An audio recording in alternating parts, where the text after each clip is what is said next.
Hi guys! Welcome to my YouTube channel, Melcho Daker Vlog. Today's video guys, gusto ko i-share sa inyo yung assessment evaluation natin.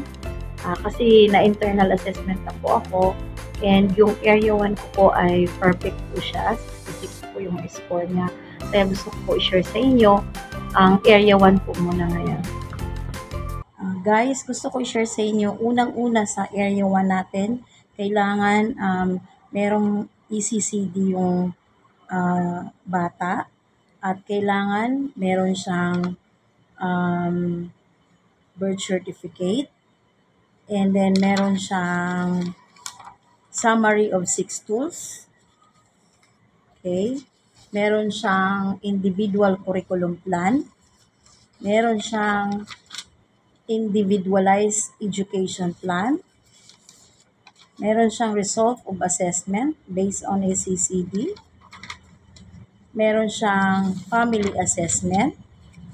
And then parents conference. Ganon din dito sa ECCD guys. Meron na siyang initial annual health record na kailangan po. Nandito na. And nakasulat na rin yung date ng kanyang immunization. So, package na po itong ECCD. Ang gawin nyo lang, kailangan fill upan po lahat ang mga yan. At walang kailangan nakablangko. Okay? And then, nakalagay siya sa isang envelope para sama-sama siya. Guys. And next naman, guys, i-share ko naman sa inyo yung folders ng Area 1. Health, Nutrition, and Safety. So, kailangan guys, meron siyang mga number based on doon sa assessment tools natin. Okay, unang-una, dahil meron na tayong ECCD kanina na sinasabi ko, dito naman tayo sa records on referral, number 5, 6, and 16 doon sa area 1 ay magkakasama na. So, ibig sabihin, instead na 2 folder siya, ginawa ko siyang 1 folder na lang. Okay po. And next naman, number 8, information and support breastfeeding, complementary feeding, area 1 din yan. So, number 8 siya. And next, nandito yung 9 and 10. Instead na 2 folders, ginawa ko siyang 1 folder, deworming and vitamin A. Next is number 11, dental records. 12 is growth monitoring. 19 is medical certificate.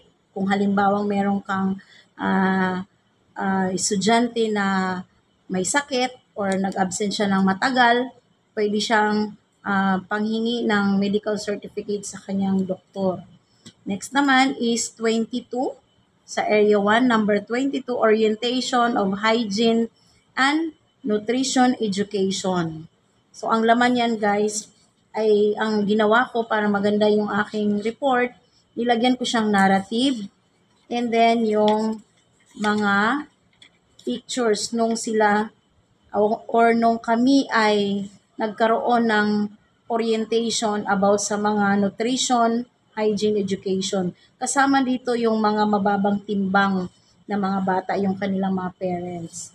Okay, next is number 23. Nandito na yung mga 45 foods, food pyramid, pinggang Pinoy, 10 commandments, so kasama din po yan. Kaya alam nyo naman po yung laman nun. Okay, yung menu natin, so instead na 4 folders siya, magiging 1 na lang. So kailangan may menu, permado yan ng aming Municipal Health Office. No? Kailangan may perma ng doktora, and then sa aming MS. Menu yan. Okay. Next naman ay special diet number 29. Okay, yung special diet na ito guys, kung meron kayong estudyante na bawal sa mga pagkain na lalo na sa mga feeding natin, ako meron akong isa, so bawal siya, kailangan meron siyang nakabukod na pagkain and nakasulat, naka sa ating bulletin board sa kitchen. Next is number 30, kasama yung feeding attendance natin. So, yon. Okay, special activity, preparation and serving of meals. Okay, nandito yung mga litrato kung saan ako ay nagsiserve sa kanila ng kanilang pagkain during feeding. Nakapila yung mga bata, and after that, ayan, kung paano hawakan yung kutsara at tinidor, naghuhugas ng kamay bago sila kumain, nag-i-apron. Okay, ganyan po guys. Okay, next is our water sanitary permit number 37 yan sa area 1. Okay, area 1 pa rin. Okay, number 40, housekeeping staff. Ang daming nagtatanong nito, guys, ano ba yung housekeeping staff? Nasa area 1 siya. So, ang laman po nito sa akin, guys, ay yung mga ginagawa ng parents dito sa loob ng school ng daycare. No, ako ay kasama din diyan, so hindi pa nag-start yung klase, hinahanda nila yung mga feeding, nalulutuin, yung naglilinis ng mga anong tawag dito, yung mga basurahan, nagmamap, yung mga parents na yan nagsegregate ng mga kalakal, basura. Okay, kasama po yan. Yung bayanihan Bulilit, dito ko na rin siya nilagay, guys. Okay, yon. Housekeeping staff ang nilagay. Okay, number 41 is unfinished food products disposed of properly. Kailangan yung mga nagfi-feeding ang mga bata ay may mga tira-tira silang pagkain. Ano bang gagawin nyo bilang isang daycare worker para ito ay masolusyonan ng maayos yung mga tira-tirang dito sa amin ay ang tira nilang pagkain ay inuuwi nila pag hindi na uubos katulad nito. Meron kaming binigay sa aming governor na tinatawag na Delta Box. Yun po ay pinapadala ko sa kanila everyday para if ever na meron silang tirang pagkain ay dito namin nilalagay. Ganon din, pwede din siyang ilagay sa refrigerator kasi meron naman kami refrigerator. Okay, guys. Guys, is number 42. Ang nakalagay dito, all garbage container use are emptied and clean. So, kailangan yung basurahan natin, mga trash bin natin, ay everyday yan, malinis, no? Para hindi nilalanggam. Dinidispose ng nabubulok at di nabubulok, ganun din yung mga recycled na materials. Ayan po siya, guys. So, everyday namin ginagawa yan. Ayoko nag-stock ng basura sa loob ng school ko, ng daycare. Bakit? Para hindi po siya nilalanggam. Okay? So, kailangan po yan. Okay, number 43. Records of assistance from LGU. LGU means Local Government Unit, kasama sa Area 1, sa Health, Nutrition, and Safety. Ang laman nito ay galing siya sa LGU, yung nagbibigay ng vitamins dun sa mga mababang timbang. The same time, yung Delta Box galing din sa aming governor through mayor. And then, yung mga parang package na may sopas, may gatas, may biscuits. Okay, yun po. Galing yan sa LGU. Kailangan naka-record yan, guys. Okay, next. Yung 43, 44, 45, iisa lang yan. O, isang folder lang, hindi siya pwedeng tatlo. Nakalagay dito, list of locally manufactured or indigenous foods. Sa akin, guys, kasi nga malawak yung aking backyard, gumawa kami ng garden. So, instead na maghanap pa kami kung ano-ano pa, ay gumawa kami ng garden. Nagkaroon kami ng gardening. So, ito yung aking narrative doon. Ganito yung ginawa namin. Okay, ginawa ko by batch, pagandahin yung kanilang garden at gumawa ako ng paraan para ganahan yung parents. So, naggawa ako ng pa-contest para sila ay magkaroon ng ganang mag-garden. Merong first prize, nagpatulong ako ng barangay, ng aming barangay council para dun sa kanilang papremyo. So, yun yung ginawa ko, guys. Locally indigenous food. Pwede yun, gardening. Okay, next, 47, 48, isa lang, Nutritional Council Committees. Ito ay executive order ito, guys, series of 2024, number 9. Kasama dito yung BNS, Punong Barangay, RHU, Agriculture Technician, PTA President, Barangay Nutrition Scholar, kaya kailangan meron kayo dito sa barangay. Okay. Yun, executive order ang laman nito. Next is 50, number 50 sa Area 1 ulit, earthquake and fire drill. Okay, kailangan, ang ginawa ko para magiging maayos lahat, gumawa ako ng invitation letter for the parents.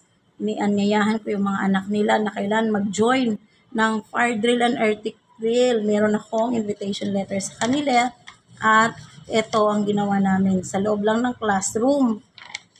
Yan, ito ay fire drill, ito ay earthquake drill. Okay. Dahil naka-seminar din naman ako ng earthquake drill and fire drill, guys. Okay, number 55 is major housekeeping.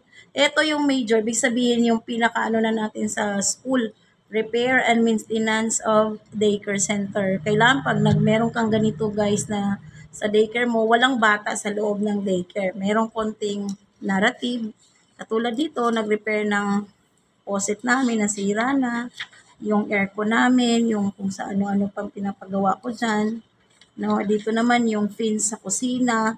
Yan kailangan, pag pinagawa mo yan, kailangan surely na wala talagang bata sa loob ng eskwela para walang nasasaktan o nasusugatan.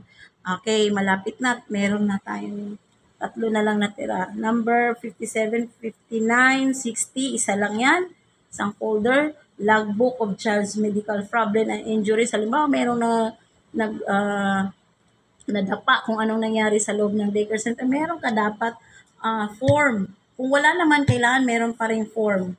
No? Kailangan nakalagay dyan date, location, name of child, name of person who gave the treatment, yung witness, activity, treatment giving, discussion. So, pirma ng nanay dahil sabihan mo yung nanay na yung anak niya ay na-injured. Okay, ganun po. Okay, next. Parents contact numbers, kailangan number 58 sa area 1. Kailangan meron yan. Meron ako eh. So, yan, mga yan. Okay, next is, pinaka-last is 64, 65, 66. Ito yung pinaka-last sa area 1, Seminar on Child Abuse and Neglect. So, dahil wala kaming case na child abuse, binigyan kami ng aming BAUSIDES ng certification, katunayan na wala naman talagang child abuse na nangyari. And then, nagkaroon din kami ng seminar. Meron din akong certificate of BAUSI. Ayan, guys.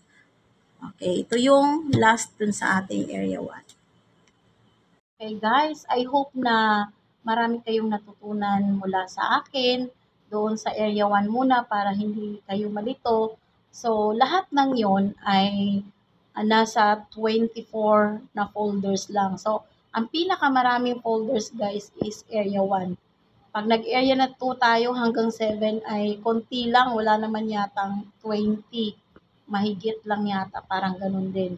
Hanggang 7 na po yun. So, guys, I hope na meron kayong natutunan. Kung meron kayong mga question, comments down below na lang.